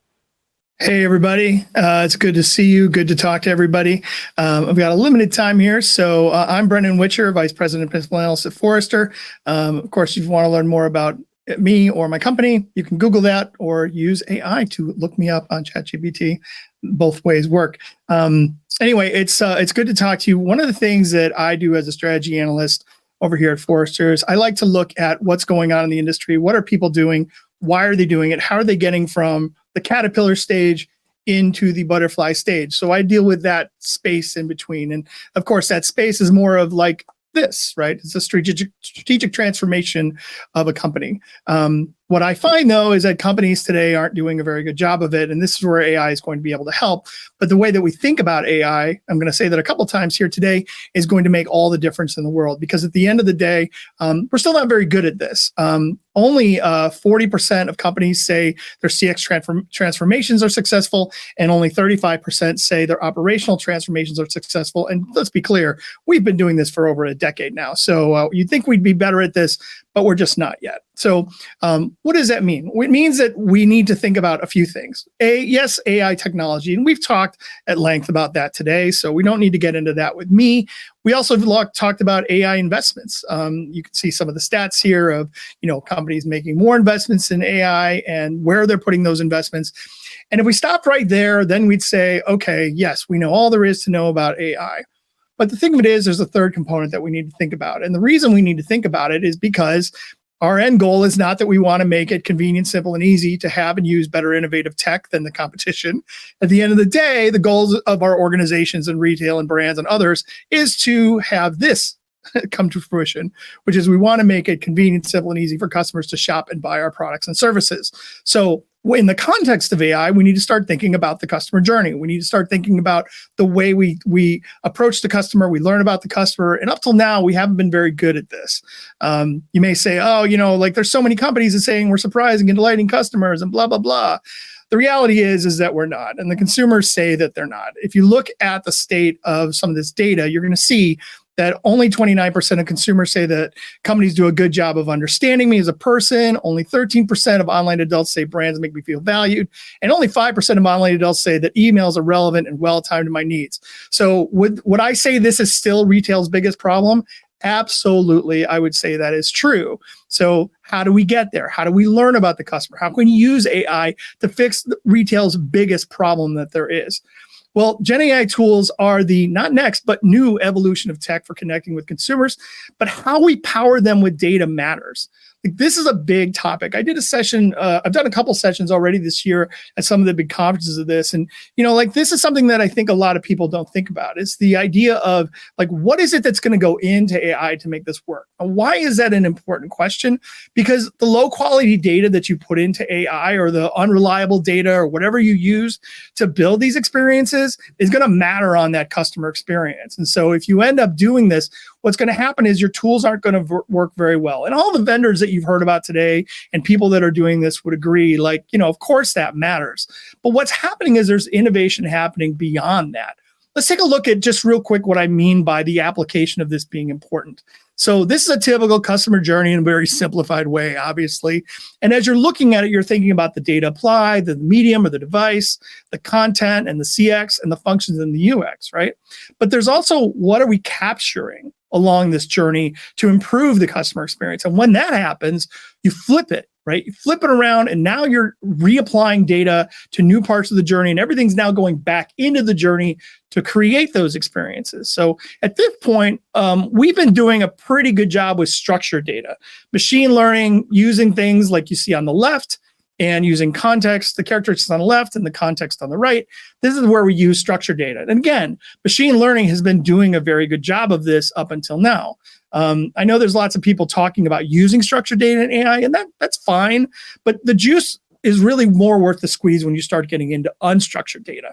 Unstructured data coming into the system is where we get these net new capabilities. So as we think about Gen AI, we need to think about what are these unstructured elements, these innovations that are coming along that can be that high power, high octane gasoline to drive our Gen AI experiences. Because we don't know X, meaning we can't do Y, is a big part of the strategic equation for using generative AI. So this is something you need to think about, carry around with you, put it on a post-it note, stick it on your wall, whatever, because at the end of the day, it's your data strategy that's going to matter a whole lot. And the innovations that are happening in your data strategy are really things to pay attention to.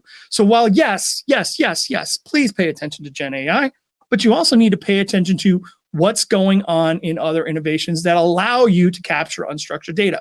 So let's get into what I think are three of them. We're going to wrapper this. We're going to wrapper Gen AI, 3 on the front end and 1 on the back end. So the first one is computer vision. Many of you know what computer vision is.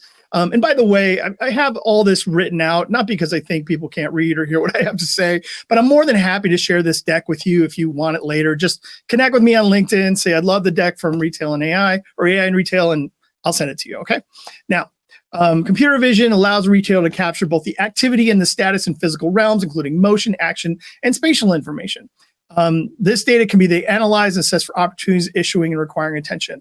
How does it improve the customer experiences? And when we're capturing this data, store experiences can be improved by addressing inventory and product placement issues. This is the short-term ways of doing it. You can see that in the image on the right. And then redesigned to fit how customers shop in the long term, more of what you'll see images on the left. On top of that, it enables consumers to use digital screens in a more interactive modes.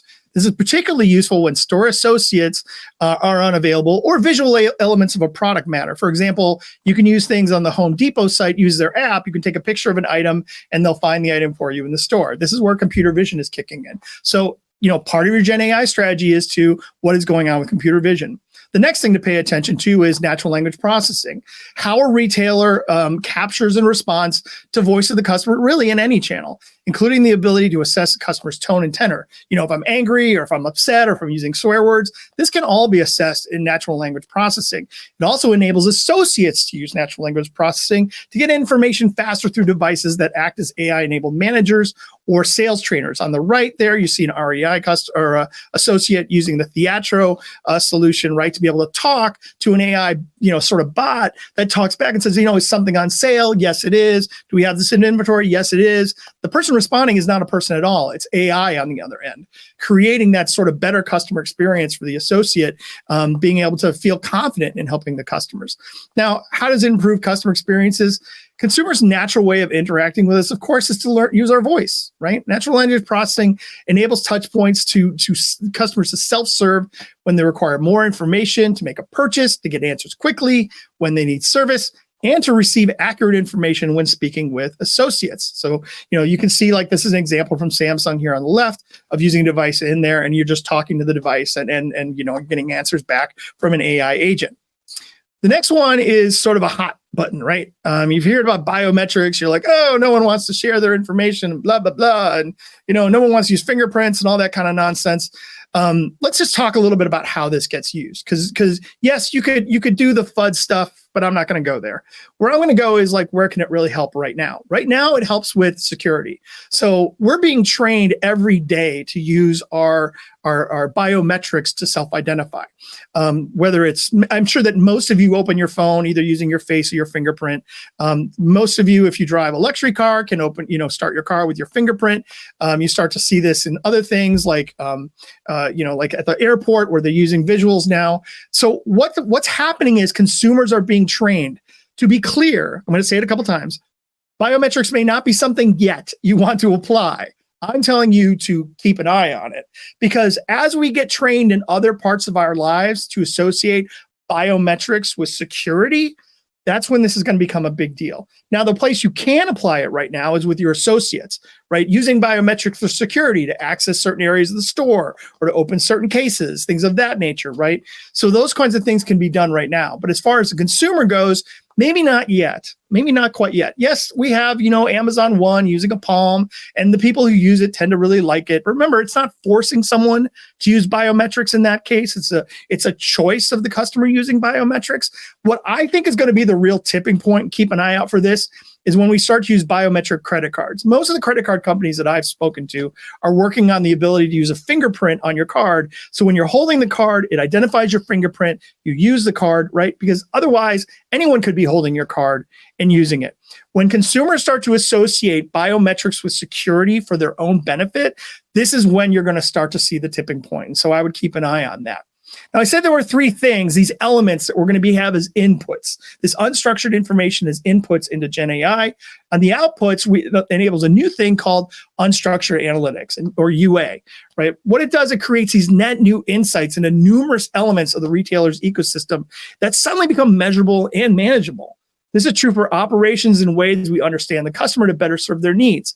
First mover retailers using this are going to create competitive advantages by getting cost savings, right? So that you have more money to do things like marketing and other stuff, and to create that incremental revenue. Consumers are better understood, and therefore they create better experiences. Wayne just a minute ago was talking about personalization. There was a roundtable earlier on personalization, right?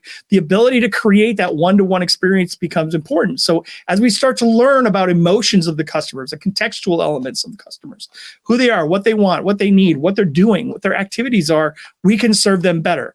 It is silly to say we can create great experiences for customers that we barely understand, right? So the reality is, when we understand them better, the net effect is that we can serve them better. Okay. So what does this look like in the real world? It looks like this. We see chats, we see generated content, we see natural language processing in stores, and we see the ability to use analytics. Now, just real quick, what to do the rest of 2025? Get everyone on the same bus. Focus on data that allows you to fix customer pain points. Boom, boom. And then don't just collect data, collect reliable data that helps improve CX. Thank you, Brandon, so much. Thank you for reminding us that AI doesn't always fit into neat boxes. And I think it's a repetitive theme across the event today that that AI is not a one-fit-all. You really need to have a strategy in place. You need to take into consideration the category you're in, the audience, the market. There's so many things. But I think that we have really learned so much today from all of our speakers and obviously our participants as well. Thank you guys so much for being with us today and for being part of the conversation about the future of AI in retail. I want to extend a special thank you for our speakers for sharing their knowledge today. And I wish that we could have had more time to hear from each and every one of you, but we did get a lot of value. So thank you so much for being so open with your experience and insights. And again, thank you to our great sponsors, Rocketium and Perfect. If you want to connect with them, please let us know and we'll be happy to make those introductions. Before we go, just a reminder that we'd love to have you on our next events, whether it's our AiR Insiders Mixer, with the next one being next Wednesday, and there is still time to sign up. We're also still looking for a speaker for that event on the topic of implementing AI at scale, if anyone's interested. And our next virtual summit and our AiR physical at NRF.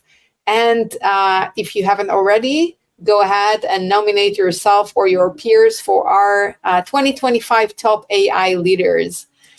With that, I think we're just in time. So thank you, everyone, for being with us today and for being part of the AiR community. And a special thank you for the Rethink Retail team, everyone who's been working behind the stage for a very long month to make this event as great as I hope that you agree that it was.